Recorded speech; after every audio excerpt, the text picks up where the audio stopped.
Test 5. You will hear a number of different recordings, and you will have to answer questions on what you hear. There will be time for you to read the instructions and questions, and you will have a chance to check your work. All the recordings will be played once only. The test is in 4 sections. At the end of the test, you will be given 10 minutes to transfer your answers to an answer sheet. Now turn to Section 1. Section 1.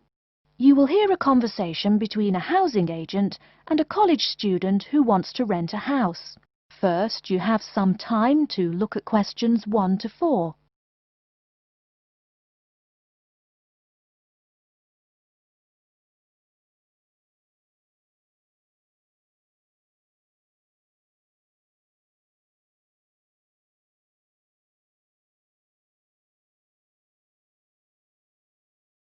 You will see that there is an example which has been done for you. On this occasion only, the conversation relating to this will be played first. Good afternoon and welcome to Habitat Hunters. You must be Joseph. Yes, that's right. You said on the phone that I could come by at 2 o'clock. Sorry, I'm a little early. No problem at all. In Calgary's market, you have to move fast if you want a good apartment. Actually, I'd settle for almost anything. I've been here 10 days and the hotel is ruining me. My father has me on a strict budget. Sit right down here now, sir. Let's talk a little about the places before we go have a look. Now, we have 4 apartments available. Okay. Could you tell me more about those 4 apartments? Sure. The first one is on Beetle Road, just a block off campus. It's a 3-bedroom with a bathroom and a living room and a great Italian restaurant right next to it. The agent says that the first apartment is a 3-bedroom apartment with a great Italian restaurant right next to it. So, restaurant has been written in the space. Now we shall begin. You should answer the questions as you listen, because you will not hear the recording a second time. Listen carefully and answer questions 1 to 4. Good afternoon and welcome to Habitat Hunters. You must be Joseph. Yes, that's right. You said on the phone that I could come by at 2 o'clock. Sorry, I'm a little early. No problem at all. In Calgary's market, you have to move fast if you want a good apartment. Actually, I'd settle for almost anything. I've been here 10 days and the hotel is ruining me. My father has me on a strict budget. Sit right down here now, sir. Let's talk a little about the places before we go have a look. Now, we have 4 apartments available. Okay. Could you tell me more about those 4 apartments? Sure. The first one is on Beetle Road, just a block off campus. It's a 3-bedroom with a bathroom and a living room and a great Italian restaurant right next to it. How much? Well, it's $435 a month, including internet and utilities. Okay, that sounds reasonable. Any drawbacks to the house? There's a really big garden, but it hasn't been taken care of over the years and is just too big to clean up nicely. That sounds okay. Tell me about the next option. The other 3-bedroom apartment is on Oakington Avenue on campus. It is right near the building where you have classes, and the kitchen and living room are newly furnished. Wow, that sounds like a pretty good option. Well, it is a cool apartment, but since it's a dormitory, the living room, bathroom, kitchen and washing machine are all shared. It would be nice not to have to buy living room furniture, though. And how much is this one? $400 per month for a bedroom with an air conditioner. For a bedroom without an air conditioner, you would pay less, $340 for it. Yikes! Even with the air conditioner, it sounds really inconvenient to have to share facilities. I'll never cook if I have to walk down the hall to use the kitchen. Yeah, that's true. Before you hear the rest of the conversation, you have some time to look at questions 5 to 10.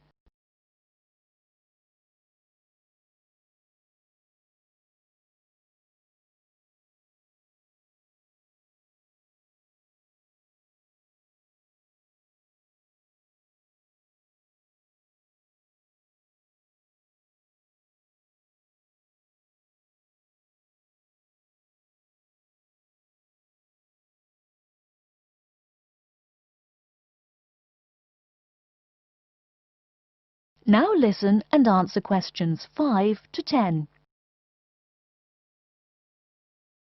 Anyway, the next place is a 2-bedroom on Mead Street. Oh, I like Mead Street. That's off campus, right?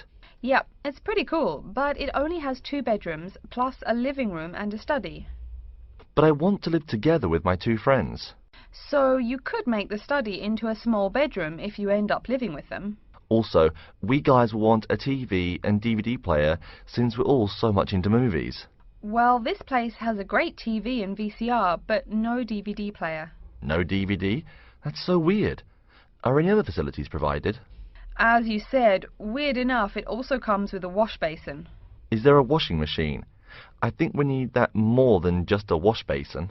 I'm afraid there's no washing machine in the apartment. Wow, that's so old-fashioned. Maybe it's not the best choice for 3 college guys. How much is it? Well, it's $600 per month, but of course it would be cheaper if you made it into 3 bedrooms instead of 2. Where is the apartment located? It's 2500 Mead Street, where there are a lot of bars. It would be affordable, but it would get pretty noisy. And that sounds really expensive for an old place in a noisy area. How about the last place? This one's on campus in the Devon Close complex. It's a 1-bedroom, so it will be a little quieter than the Mead Street place. 1 bedroom, huh? That could be good for focusing on my studies. What else does it have? It comes with a living room and a study, and includes a really nice lamp in the study that has a bunch of different settings. You know what else is cool? There's a dining hall downstairs, so all evening meals are free. You can purchase breakfast and lunch, but meals after 6 p.m. are free. Wow, this place sounds too good to be true. Is it really expensive? It's all right, $500 per month, but there's no bathroom. What? No bathroom? Well, there's no bathroom in the apartment, but there's one at the end of the hall. Thanks. I think now I just have to decide whether I want to live alone or not. Yeah, which one do you prefer? I think I'd choose either this apartment or the one on Beetle Road. Okay, you'd better think about it, and then you can contact me ASAP. Fine. Thanks for your help. You're welcome. That is the end of section 1. You now have half a minute to check your answers.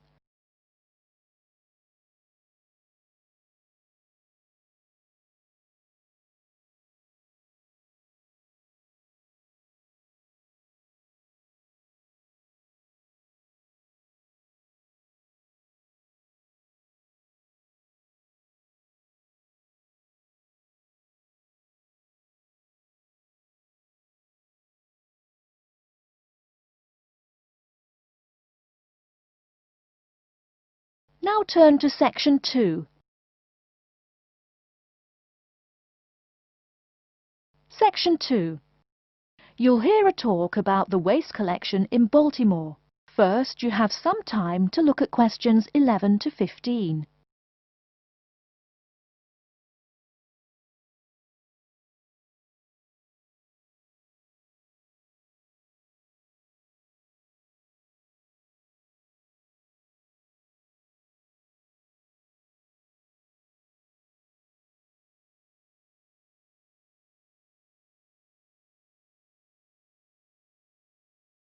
Now, listen carefully and answer questions 11 to 15.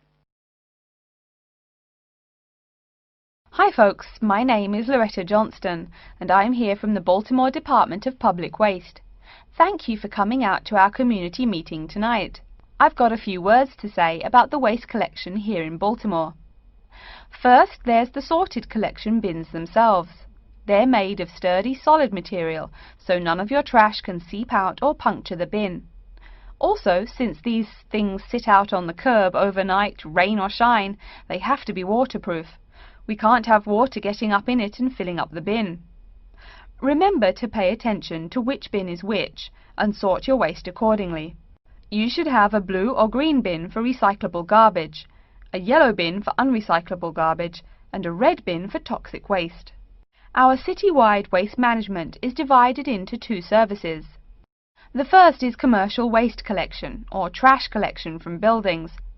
The majority of building waste is paper, which goes in the blue or green bins. You'll notice in your office buildings there are signs that warn you not to overfill these bins. All that paper adds up, and an overflowing bin is infinitely harder for collectors to carry to the truck and empty. Aside from paper, another large source of building waste is metals. Metals such as tin and aluminium can be put in the yellow recycle bins, but metals like lead and copper should be disposed of in the red bins. These heavy metals are harmful to the environment and exacerbate our city's existing pollution problem. That's about all the information you need for building waste. Moving on to the second service, household waste collection is probably what you primarily think of when you think of what we do here. Many of the same guidelines apply, the sorting is the same, etc. Please remember to keep garbage like kitchen waste in a plastic bag. It makes collection easier and lessens the abominable rotten trash smell. Before you hear the rest of the talk, you have some time to look at questions 16 to 20.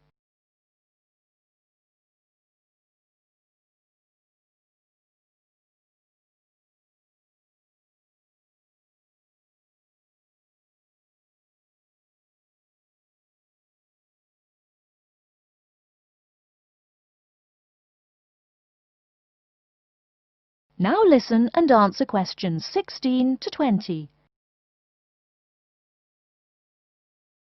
So, after we take your trash away, what happens to it? We take all the garbage to one of a number of garbage disposal plants, each of which is located in the middle of an open space of some sort. No one wants to have their home or office right next door to a waste disposal plant, right? Waste is collected and then disposed of once every 4 weeks. A lot of trash can build up in that time, so we're in the process of developing a plan to fund collection more frequently. Ideally, it would be collected weekly, but we will likely have to settle for bi-weekly. The garbage trucks make their rounds to clear the bins at night in order to avoid traffic. I'm sure you've seen how much waste your own household produces in a given week. Now imagine all the trash produced by all the households in Baltimore. It's a lot, right?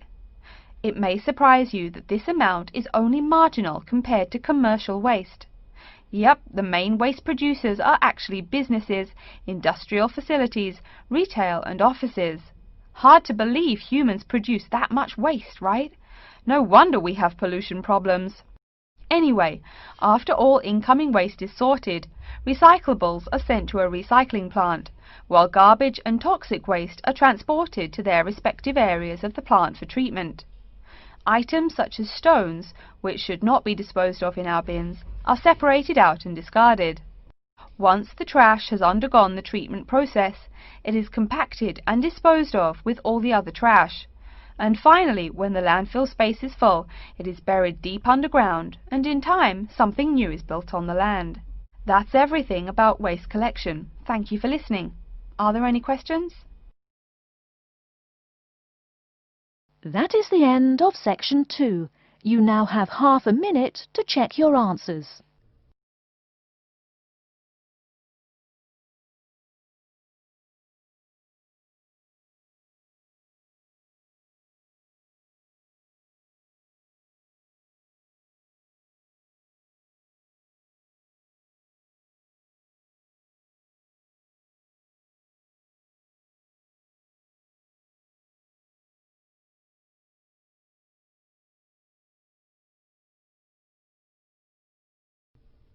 Now turn to section 3. Section 3. You will hear a student called Julie talking to her classmate named Ricky about a new essay that Professor Johnson assigned. First, you have some time to look at questions 21 to 24.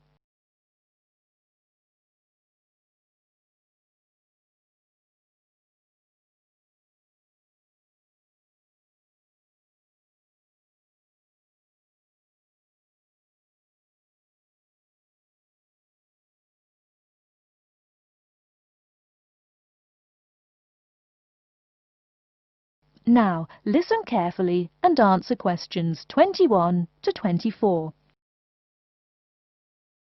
Hi, Julie, it's Ricky. Hi Ricky, how are you? I noticed you weren't in psychology today. I'm feeling sick, so I didn't go to school today. Would you mind telling me what I missed in class? Sure thing. I'm sorry you're not feeling well. Anyway, we spent most of the class talking about a new essay that Professor Johnson assigned. You need to choose one of the bold headings from the note system and research it. Wow, I picked the wrong day to miss class, huh? You sure did. Could you tell me the specific requirements of this paper? Sure. You need to find scientific research that supports your claim as one of your references. It can be from some of the case studies we discussed in class, or you can find your own. Or even better, you can conduct your own research. I'm sure that would get you an A. Have you decided what you're going to do yet? Also, where are you getting your references? Yeah, I'm going to research facial recognition by infants. I've already found a few experiments in scientific journals. That would probably be a good start for you. There are tons of journals in the library. Great idea, thanks. I'm considering writing my essay on the effects of one of the psychotropic drugs we talked about in class. I'm sure there is lots of stuff about it on the internet. Are we allowed to use information from the internet? Sure, you can use that as long as it's not your main source for information. You'll probably want to cite some of the experiments we went over. Good idea, thanks. I'm going to try to find some information from a bunch of different sources. Before you hear the rest of the talk, you have some time to look at questions 25 to 30.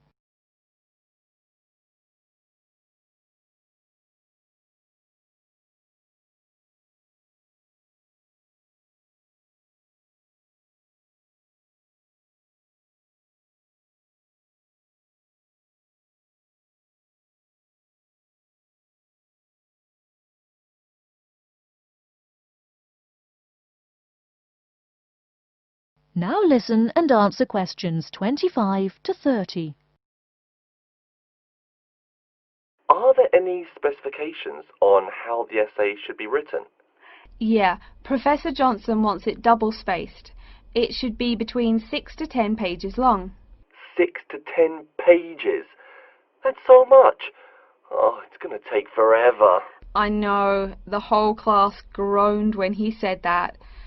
Anyway, you also need to put the title in italics and... Wait, each section heading or just the main heading? Only the main heading should be in italics. I think section titles are supposed to be in the same format, but maybe in bold. You'll have to check that in class next time. Oh, okay. So I take it that the report has to be typed, since there are so many requirements. What are the other formatting requirements? Yep, it's got to be typed. Aside from that, there are still a few more specifications. You should number each page. Make sure it goes up in the top right corner. Okay, I'll make sure to write that down. I always forget to number the pages. Do we need to title and date each page too? You need the shortened title on every page, but no need to include the date. That should just be on the cover page. Okay, thanks. No problem. Also, make sure the margins are 3.25 pixels wide. What? I'm not even sure how to do that. Oh, it's okay, I can show you. It's really easy. I think that's all the directions he gave us. A lot of formatting requirements, but we have the freedom to research many things that we like, so that's good. Oh, I almost forgot. Remember to put down your ID number on your report. Thanks so much for your help. I'll see you in class Monday. No problem. Glad I could help. See you later. That is the end of section 3. You now have half a minute to check your answers.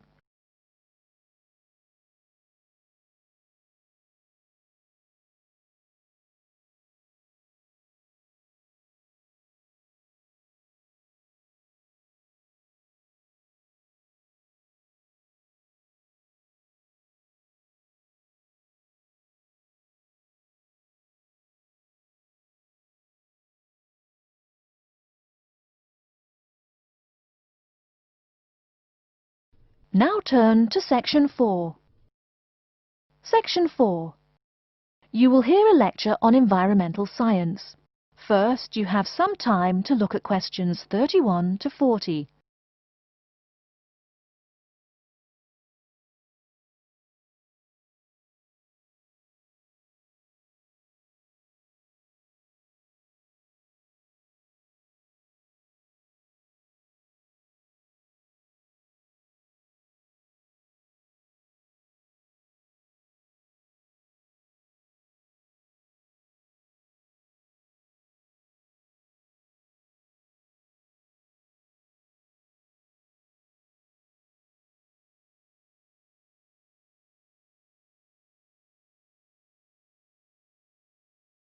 Now listen carefully and answer questions 31 to 40.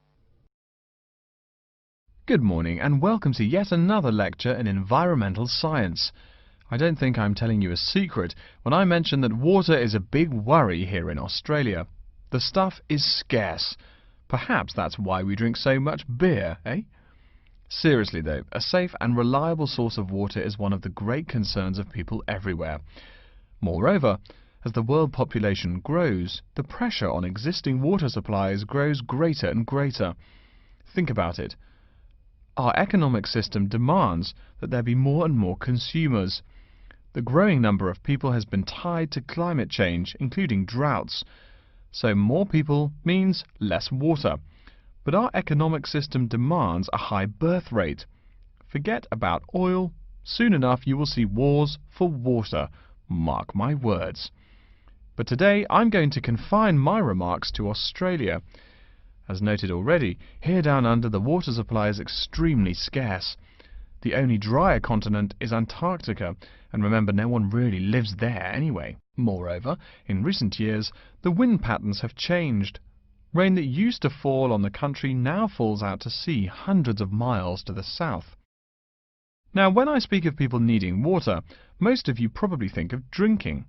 Certainly everyone needs water for drinking, but surprising as it may sound, drinking is not anywhere near being the main use for water. Most water is actually used for washing. When you take a shower, you probably use well over 100 litres of water. Every time you flush your toilet, that's about 8 litres, but most people drink no more than 2 litres or so per day. So, where to get water? It could be obtained from rainwater, but often rainfall consists of other harmful pollutants that evaporated with the water. In fact, acid rain, an intense example of this, causes harmful effects on the wildlife of the habitat on which it falls. Water from underground could also be used, though it is more difficult to contain and often must go through an extensive cleansing process. The purest water is found in rivers, creeks, lakes and dams. And, sad to say, Australia has precious few of these. Really, how many of your hometowns have rivers? Year-round rivers, I mean. The soil tends to be sandy, so water soaks into the ground. Many places are rocky too, so 87% of the rainfall is lost to evaporation. That's almost twice the evaporation rate in my native Canada. Speaking of rain, we already heard how rainfall is diminishing here in Oceania. The quantity itself isn't the only problem either. Going back to the problems with obtaining rainwater, a further problem is that rain is a useful source of water only if air pollution is fairly mild. Again, you're in a situation where you can't win. You need water where most people live. People tend to build cities where rainfall is adequate, but then modern cities tend to feature polluted air, which renders the rain far less easily usable. Okay, let's take a look at the table here. You'll see it showing the relative pollution of rainfall in the world's cities. The more people, the dirtier the rain. This is becoming a huge concern for people in the West, who want their water to be pure and safe. Though reliable drinking water is important everywhere, the concern in the West is reflected in all the government regulations and political campaigns aimed at solving this problem. In contrast, there are not as many demands made on the governments in Asian and African cultures to improve the water, as their focus is on other issues. Now, whatever the source of water, we can never afford to forget that all water is highly vulnerable to contamination. Whether we're getting it from the ground, from bodies of water or rainfall, it is susceptible to a variety of toxins. In fact, that's why we clean it before using it. Water carries with it filth and dirt. This problem shows up in a number of different ways. As humans and all other animals need water to survive, it's no surprise to us that one of the most important domestic uses of water is for drinking. Yet, if you have old-fashioned lead pipes, you may slowly be poisoning yourself by drinking that nice clear water. The industrial pollution, farm chemicals and leaky landfills are well-known sources of contaminants as well. So what is being done to ensure we Australians a safe and steady supply of drinking water? There are a lot of initiatives that make admirable efforts to remedy this issue. We'll be talking about this when we meet again on Thursday, but as a preview, I can tell you that so far the amount of real solutions that have been produced is not nearly adequate. Traditionally, we've been very free in this country. That means that every person and every province tend to go its own way. So the mechanisms for water management are, in a word, insufficient. To begin seeing how this is so, I want you to read something before our next class. Though a lot of previous data on water usage and water management are inconclusive and have thus caused quite a concern, we can learn a lot from the contents of reports written on the subject. The basis for the government's water policy is the 1989 White Paper reporting on water use, present and future. If you compare the numbers offered in the paper with those in the text, you'll find that the report is rather untrustworthy. Truth being told, I'm being too kind when I say that. That is the end of section 4. You now have half a minute to check your answers.